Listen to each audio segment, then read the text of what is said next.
Aloha, this is Reverend Tim Lytle, and I want to welcome you here to Unity Church of Hawaii, which is at the base of Diamond Head Mountain. Here at this loving ohana, ohana is a Hawaiian word which means family, we celebrate the Spirit living as us. And we celebrate the spiritual principles that are very practical ways to live life. Please join us as often as you can and join us online as we celebrate these spiritual principles and celebrate the amazing spiritual being that you are. Aloha.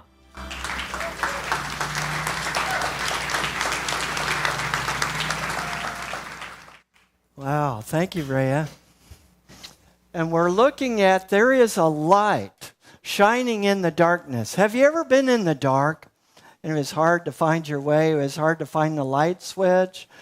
I have a good friend who watches us online each week, and I don't know which service she watches. So, Lisa, you haven't heard this before, but anyway, at a venue where she is the events coordinator, this venue is like this huge castle. It's the Scottish Rite Temple in Wichita, Kansas. And I've done hundreds of weddings and hundreds of rehearsals. And those two things are kind of different from one another. They each involve their own particular skill mix. But I've never missed a single rehearsal, never missed a single wedding. And yet at this one particular night where I was there for the rehearsal, I was looking around the castle. It was my first time there, and I was wandering around, and I ended up, I'm an adventurer.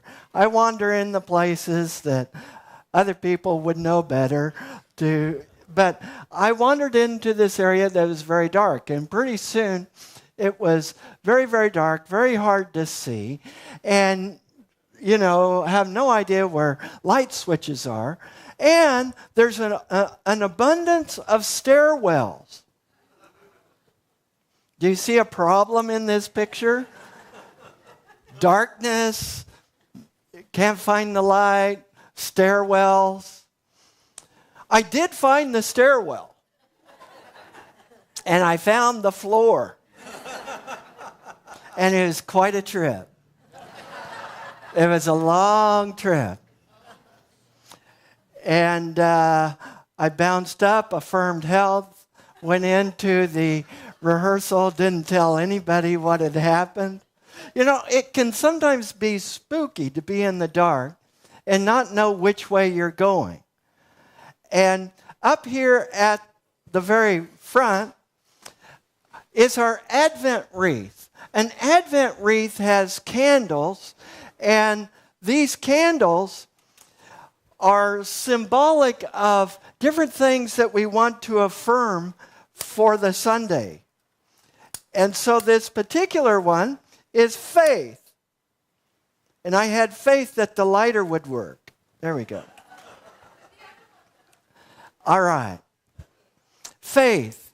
Instead of cursing the darkness, why not light a light?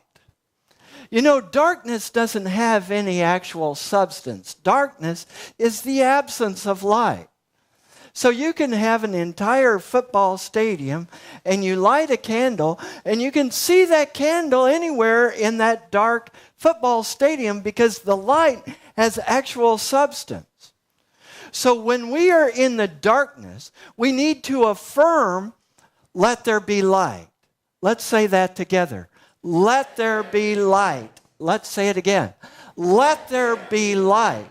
When there is darkness going on in your life in regards to a health challenge, let's say it together. Let there be light. When there is a financial challenge going on in your life, we affirm together, let there be light. When there are challenges of relationships and conflict and maybe power struggles, we affirm the light by saying, let there be light. Whatever is going on in your life, whatever is going on in your community, whatever is going on in your family, affirm and know that there is light. that you are never absent from God. You are never absent from God. I love Psalms 139 that says that wherever you go, whether it's in the depths of Sheol, which is the Hebrew word for the grave, or to the heights of the heaven, you can never escape that presence of love, of light, of God. And so as we begin our Advent journey, Advent, the word Advent means to come. The coming of the light. And that's what we're leading up to, the coming of the light. I want to look at a passage of Scripture from Matthew chapter 2, verse 2. This comes from the Living Bible. Where is the newborn King of the Jews? For we have seen his star in far-off eastern lands and have come to worship him. This is the Magi speaking, the wise men. They saw this light. They saw this star from a long ways away. Sorry, I didn't know you were recording that. And so they studied the stars, and they had watched the star, and they followed this light to find the Christ presence. We need to find the light wherever we are. But sometimes it's a challenge. You know, if people are being difficult around you, or maybe you don't even like being around yourself. That's a hard one, isn't it? A day or two ago, I was so grumpy, and I was having this little conversation with myself. And I was saying, you know, I'm thankful that no one else has to be around me right now. The only problem is I'm still around me. Sometimes we're our worst enemy, you know. Whatever the dark situation may be, affirm the light. Now, Bethlehem is a great image, metaphysically, of finding this light. You know, it's nighttime, and there's this search for the Christ, and the wise men are following the light. We need to follow that light. Find the light where you are.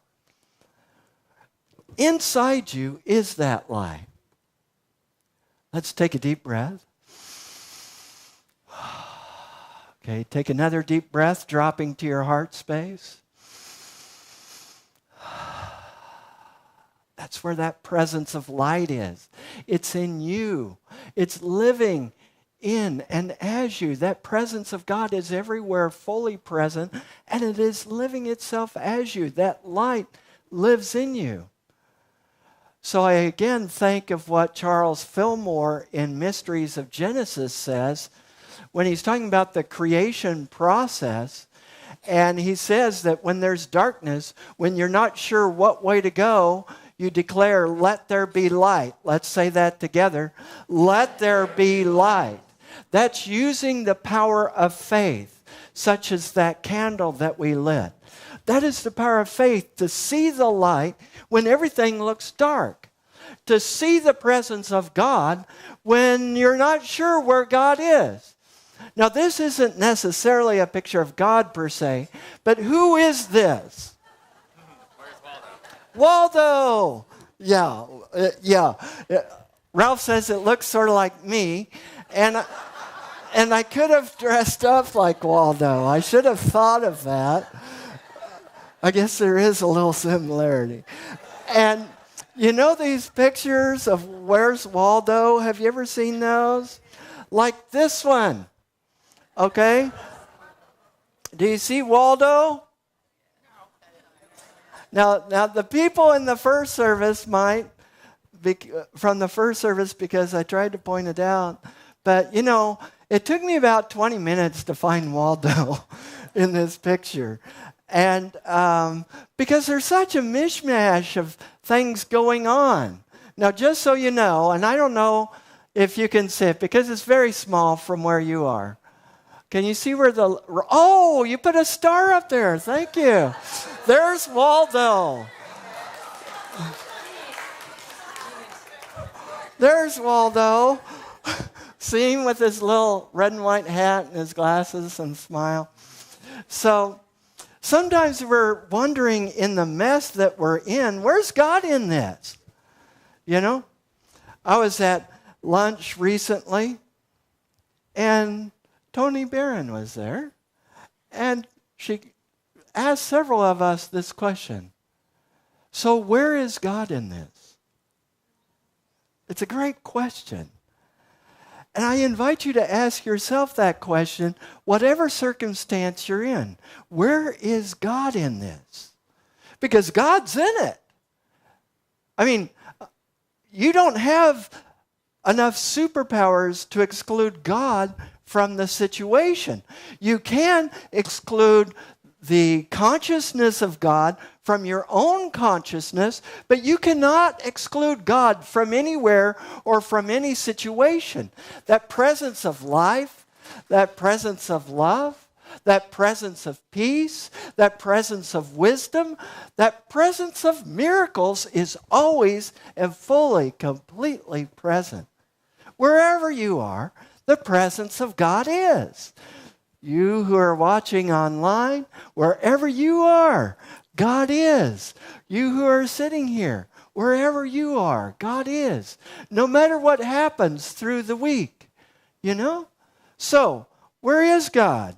It's kind of like looking for where is Waldo? Sometimes it's hard to find, but actually God is throughout all of that. You know, I think of some of the circumstances in my life that have sometimes been dark, or where I've had the opportunity to minister to other people in their dark times. And in those opportunities where someone else shows up, they are that presence of God revealing to us that we're never alone. When we're in prayer and meditation and we get in touch with that inner light, we get in touch with the fact that we are never absent from the presence of God. I want to share another scripture with you. And this comes from the Passion Translation. And it's talking here from John chapter 1, verse 5, talking about the Christ presence. And this living expression is the light that bursts through the gloom. I love that. Bursts through the gloom. The light that darkness could not diminish. And in the Greek, there's kind of a wordplay here for the darkness could not diminish it. It means the darkness, first of all, could not overcome it. Right? Because darkness can't overcome light. If you have a flashlight that works and you're in the darkness cannot overcome it because the darkness has no power of itself. It has no substance. Whatever you're experiencing in your life that you're experiencing as darkness actually has no substance or reality. The only reality is actually God. And God is health, wholeness, peace, love, light, wisdom, peace, all of that. That is the presence of God. So wherever you are, continue to affirm, let there be light. And let's say that again. Let there be light. So when your life seems dark, when you're stumbling to find the light switch, realize that nothing can defeat the light of your life. Nothing can. No one can take that from you. The darkness cannot overcome it. The other meaning from the Greek in this, the darkness could not diminish the light. The other meaning is the darkness has not understood it, or the darkness has not comprehended it. That's another meaning of it. So, there are times where people simply cannot understand or comprehend the light. You know? Now, my grandmother, both my grandmothers, starting at age 2, my grandmothers had me memorizing scripture. So, as soon as I could talk, They had me start to memorize scripture, And one of my grandmothers would have a scripture for every single situation. Now, sometimes I like the dark. It's relaxing. It would lower the stimulation, and sometimes I get overstimulated. So sitting in the dark could be relaxing. And I remember as a kid sitting in a dark room one day. And my grandmother came in, and of course she had a scripture for everything. And she flipped on the light switch. And she said, "They loved the darkness, for their deeds were evil."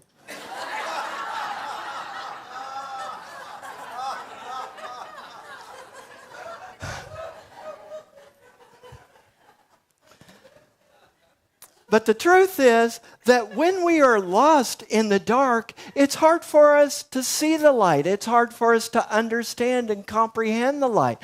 Because where our attention goes, energy flows.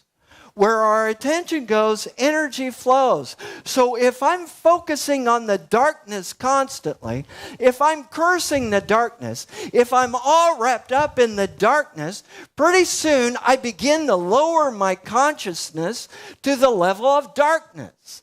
So that it's hard for me to see my way. It's hard for me to see the light. It's hard for me to establish the light.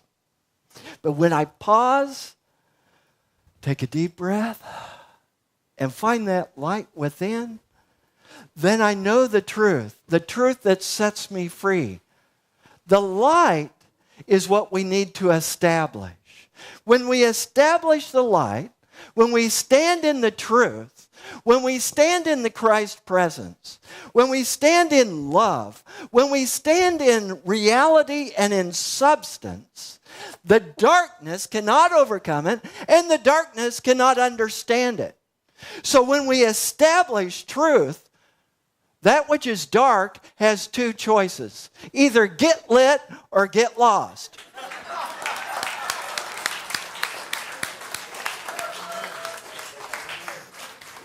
Let me say that again. I'm always praying, Spirit, surprise me. And that one was a surprise.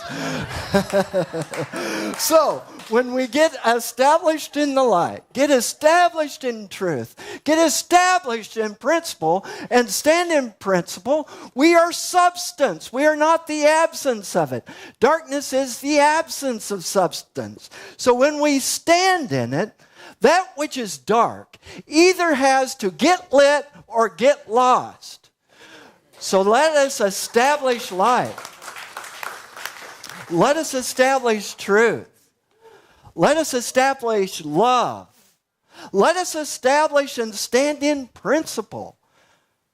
Just like, the wise men, they were looking for the light, knowing that that light would guide them. Establish yourself in the light instead of cursing the darkness. Know that you are the light and that you are never absent from the light. God bless you. Thank you.